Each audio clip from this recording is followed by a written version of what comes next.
ধর্মীয় সংখ্যালঘুদের সমস্যার বিষয়ে অবাধ ও সত্য তথ্য কিভাবে সংগ্রহ করা যায় সে বিষয়ে ধর্মীয় নেতাদের পরামর্শ চেয়েছেন প্রধান উপদেষ্টা ডক্টর মোহাম্মদ ইউনূস। এতে তথ্যদাতা যেন বিব্রত না হন ও নিরাপদ থাকেন তা নিশ্চিত করতে বলেন প্রধান উপদেষ্টা।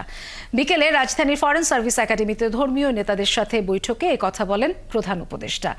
দেশি বিদেশি বিভিন্ন গণমাধ্যম সংখ্যালঘুদের উপর নির্যাতন, হামলা, মামলার যেসব খবর প্রকাশ করছে তা সত্য নয় বলেও জানান তিনি। তবে দেশের কোথাও এমন কিছু ঘটলে তাৎক্ষণিকভাবে ব্যবস্থা নেওয়ার নির্দেশ দেন তিনি। বলেন, নতুন বাংলাদেশে সব ধর্ম, মত ও রীতিনীতির মানুষ থাকবে। মতপার্থক্য থাকলেও সবাই একই পরিবারের সদস্য, কেউ কারো শত্রু নয় জানিয়ে তিনি বলেন, জাতীয়তার প্রশ্নে সবাই এক, তাই দেশের স্বার্থে সবাইকে ঐক্যবদ্ধ থাকার আহ্বান জানান প্রধান উপদেষ্টা। আমাদের নানা মত থাকবে, নানা ধর্ম থাকবে, নানা রীতিনীতি থাকবে, কিন্তু পরিবার এক।